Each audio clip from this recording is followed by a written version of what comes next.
حضرت عمر فاروق رضی اللہ نے امور خلافت کو جس عدل و مساوات اور دیانت و امانت سے سر انجام دیا وہ اپنی مثال آپ ہے۔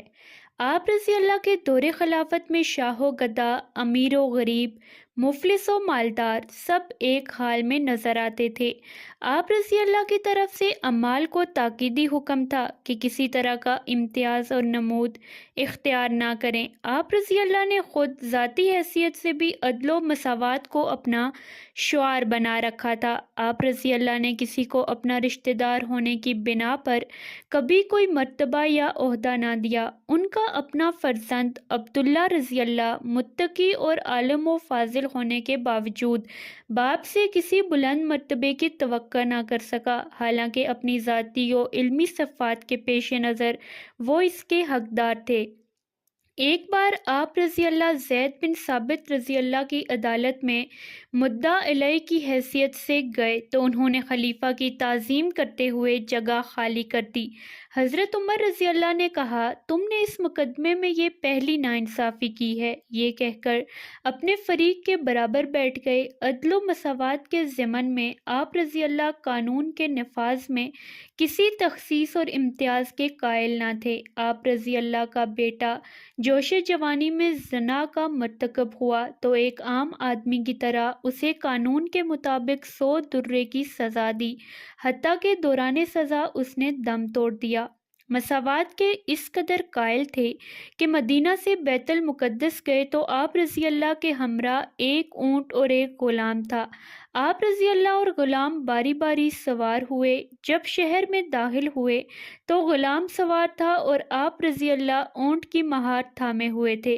خلیفہ کی حیثیت سے فاروق اعظم رضی اللہ کے جاہ و جلال اور عدل و انصاف کا سکہ تمام دنیا پر بیٹھا ہوا تھا، پھر بھی کیسر و کسرا کے سفیر آتے تو انہیں پتہ نہ چلتا تھا کہ شاہ کون ہے اور گدا کون ہے۔ حقیقتاً عمر فاروق رضی اللہ نے اپنے ذاتی کردار اور عمل سے عدل و مساوات کا ایسا نمونہ پیش کیا کہ حاکم و محکوم اور آقا غلام کے سارے امتیازات ختم ہو کر رہ گئے۔ حضرت عمر فاروق رضی اللہ نے اپنے دور خلافت میں رعایا پروری اور بنی نوع انسان کی بہبود کے جو کام کیے وہ دنیا کے حکمرانوں کے کردار میں خال خال نظر آتے ہیں۔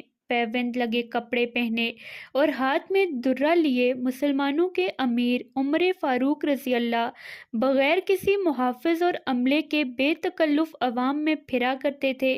ہر شخص بلا تخصیص مذہب و ملت جب چاہتا اور جہاں چاہتا آپ رضی اللہ کو روک کر اپنی شکایات گوش گزار کر سکتا تھا۔ صوبائی حاکموں کو بھی تاکید تھی کہ عوام سے کھلے بندوں میں ملیں۔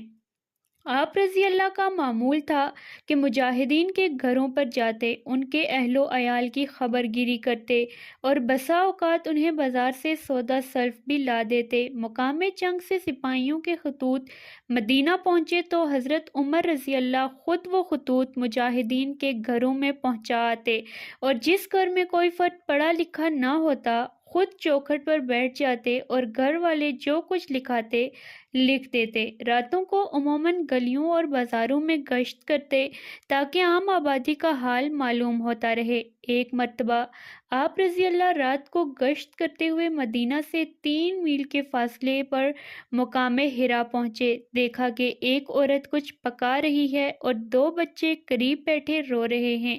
پاس جا کر حقیقت حال معلوم کی تو عورت نے کہا، بچے بھوک سے تڑپ رہے ہیں، میں نے ان کے بہلانے کو خالی ہنڈیا چڑھا دی ہے۔ حضرت عمر رضی اللہ اسی وقت مدینے آئے اور آٹا، گھی، گوشت اور کھجوریں لے کر اور خود اٹھا کر چل دیے۔ آپ رضی اللہ کے غلام اسلم نے کہا، امیر المومنین یہ سامان مجھے دے دیں۔ آپ رضی اللہ کیوں اٹھائے جا رہے ہیں؟